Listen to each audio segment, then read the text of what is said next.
Thanks for joining us here on CTV News Channel. I'm Renee Rogers. We'll begin with a live look at the Vatican. Beautiful image there. 133 cardinal electors are there to choose the next pope.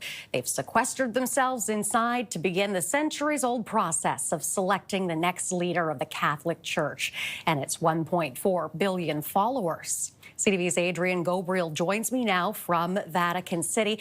Adrian, explain to us, how will events unfold today inside the Sistine Chapel?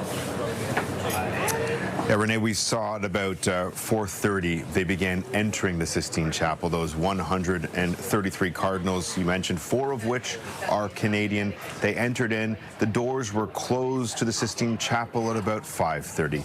Those cardinals in there sequestered each have taken a vow of secrecy, a vow of silence, and they vote. This is day 1 of the conclave, and it is the one and only ballot vote that we will see today. Now, we're not expecting there to be white smoke. We're expecting dark smoke, which means that a pope has not been chosen today, though there are likely going to be some interesting things that the cardinals find out through that vote. Of course, only they will know. Perhaps one individual will jump out as an obvious choice. They need 2/3 majority. Perhaps it'll show them several potential front runners.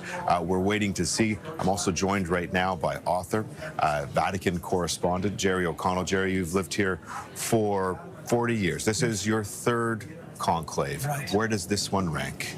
Well, this is a very important one. The last one was a turning point in history because for the first time they went out of Europe, they crossed the Atlantic, and they brought in something new and fresh that radically changed the church.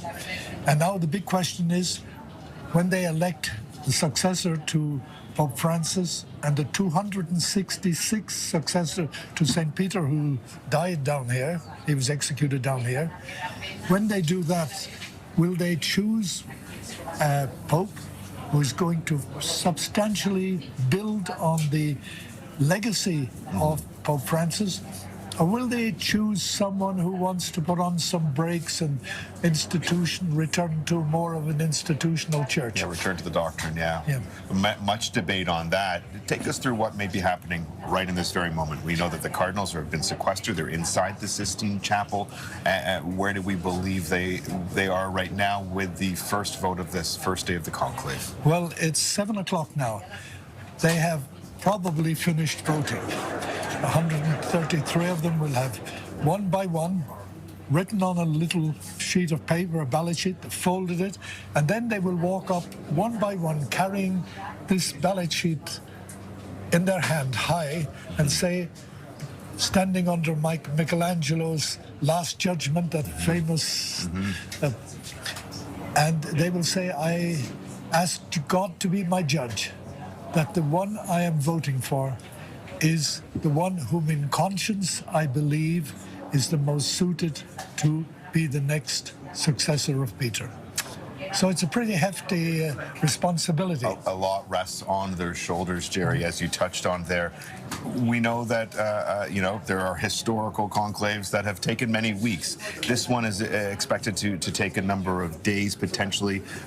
If a pope is chosen, let's say even tomorrow or the day after, would that show more of a united church? And how long do you think it might take? Well, it's not a question of so much of being united. It's a question of finding the right person.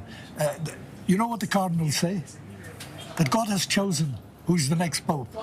Christ has chosen who's the next pope. It's up for them to discover who that one is, and they believe they can discover it through the voting and through the discussions that they have inside. They're completely sequestered from the world. They don't have their smartphones.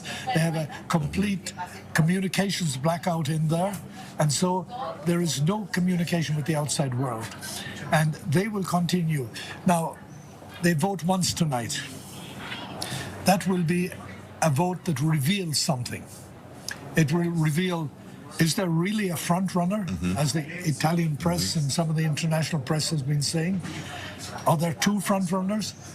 Or is there just 4 or 5 people who've got a substantial block of votes?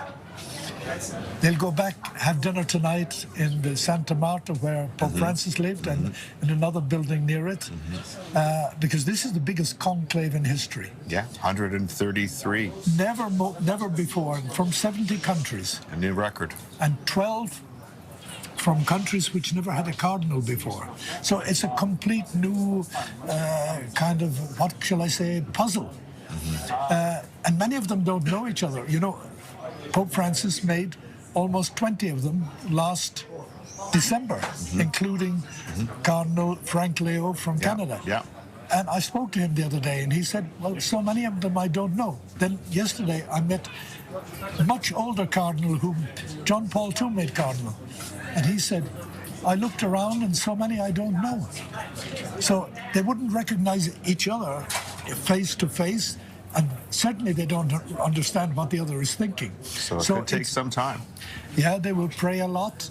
And they depend, it's a spiritual process. It's not like the politicking for, you know, who wins the leadership of the Liberal Party or the Conservative Party in Canada. It's not like that.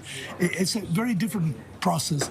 It's a very spiritual one. Some of them went into retreat, effectively went into retreat, didn't read the newspaper, didn't look at their cell phone, nothing. They just did a blackout on arriving in Rome. Yeah. Others spoke, like you and I, to the journalists, very free and going.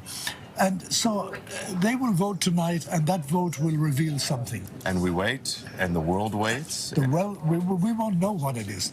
Tomorrow morning they will go in, and that second and third vote, 2 votes in the morning, will really indicate, are we going to get a pope tomorrow night or not?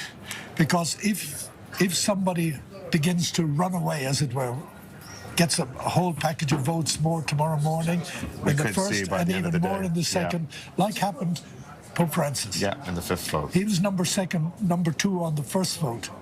But on the second vote, he jumped into the lead. On the third vote, he ran ahead. By lunchtime, everybody knew he was going to be Pope. And it took 2 more ballots to reach 77 votes. Yeah. Now they have to reach 89. Yeah. That's a higher bar. Gerard O'Connell, thank you so much. I know that you're going to be staying with us as we wait. We are probably about 30 minutes or so away from what we believe will be black smoke. And Renee, really interesting time in this digital age. You know, the cardinals have been sequestered. They have been cut off from the outside world. And we're all now looking skyward and waiting for a puff of holy smoke to signal what the future might entail. All right, that is CTV's Adrian Gobriel at the Vatican for us. Thank you for this, Adrian. Thank you. And a live look at that chimney atop the Sistine Chapel. That is where all eyes will soon be directed as we wait to see that black or white smoke to indicate a new pope has been chosen.